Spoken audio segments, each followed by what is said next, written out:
সোমবাৰে নিশা তেতিয়া 9 বাজিছে। জুহুস্থিত নিজ বাসগৃহলৈ ৰাওনা হৈছিল বলিউডৰ অভিনেতা অক্ষয় কুমাৰ আৰু তেওঁৰ পত্নী টুইংকল খান্না। হঠাতে তেওঁলোকৰ সন্মুখত হয় এক অভাৱনীয় বিপদৰ। অভিনেতাগৰাকীৰ বিলাসী মাৰ্চিডিজ গাড়ীত খুন্দা মাৰে এখন অটো ৰিক্সাই।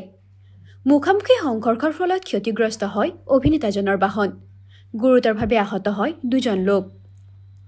অৱশ্যে কোনো হানি নোহোৱাকৈ ৰক্ষা পৰে অক্ষয় আৰু টুইংকল। এই ঘটনাই ব্যস্ত অঞ্চলটোত তীব্ৰ চাঞ্চল্যৰ সৃষ্টি কৰে। সংবাদ সংস্থা ইণ্ডিয়া টুডেৰ প্ৰতিবেদন অনুসৰি অক্ষয় টুইংকলৰ আন এখন গাড়ী থকাৰ বাবে তেওঁলোক ৰক্ষা পৰে। অটো ৰিক্সাখনে খুন্দা মাৰে তেওঁলোকৰ কনভয়ত। ইয়াৰ ফলত কনভয়ৰ বাহনখনৰ পথৰ কাষত বাগৰি পৰে। সেই সময়ত পিছফালে থকা ইনোভা বাহনখনত আছিল অভিনেতা অক্ষয় কুমাৰ আৰু তেওঁৰ পত্নী টুইংকল খান্না। এই দুৰ্ঘটনাৰ ভিডিঅ' ইতিমধ্যে ছ'চিয়েল মিডিয়াত ভাইৰেল হৈ পৰিছে। ভিডিঅ'টোত অক্ষয় কুমাৰৰ কোটিটকীয়া মাৰ্চিডিজখনৰ লগতে অটো ৰিক্সাখনৰ পথৰ কাষত পৰি থকা দেখা গৈছে। দুৰ্ঘটনাৰ পিছতে স্থানীয় আৰক্ষী তাৎক্ষণিকভাৱে সেই স্থানত উপস্থিত হয়। গুৰুতৰ অৱস্থাত অটো চালক আৰু গাড়ীত থকা এজন যাত্ৰীক উদ্ধাৰ কৰে আৰক্ষীয়ে। আহত দুয়োজন ব্যক্তিকে তাৎক্ষণিকভাৱে স্থানীয় চিকিৎসালয়লৈকে প্ৰেৰণ কৰে। সাম্প্ৰতি দুয়োজন লোক চিকিৎসাধীন অৱস্থাত আছে। उधर से मर्सिडीज आ रही थी, इधर से इनोवा जा रही थी, तो मर्सिडीज वाले ने ठोका इनोवा को।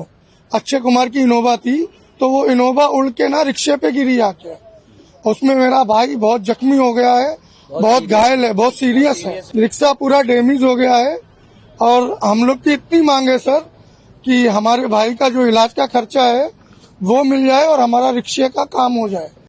ইফালে টাইমছত প্ৰকাশিত প্ৰতিবেদনত প্ৰত্যক্ষদৰ্শীৰ ভাষ্যৰ উদ্ধৃতি মতে অভিনেতাগৰাকীৰ কনভয়টো নিজ দিশেৰে যাত্ৰা কৰি আছিল। সেই সময়তে বিপৰীত দিশৰ পৰা আহি আছিল তীব্ৰবেগী এখন অটো ৰিক্সা। প্ৰায় নিয়ন্ত্ৰণ হেৰুৱাই অটো ৰিক্সাখনে অক্ষয় কুমাৰ আৰু টুইংকলৰ কনভয়ৰ সন্মুখৰ গাড়ীত খুন্দা মাৰে। দুৰ্ঘটনাৰ ফলত বাগৰি পৰে দুয়োখন বাহন। লগে লগে স্থানীয় লোকসকল ঘটনাস্থলীত কাষ চাপে। সাম্প্ৰতি আৰক্ষীয়ে ঘটনাটোৰ তদন্ত অব্যাহত ৰাখিছে।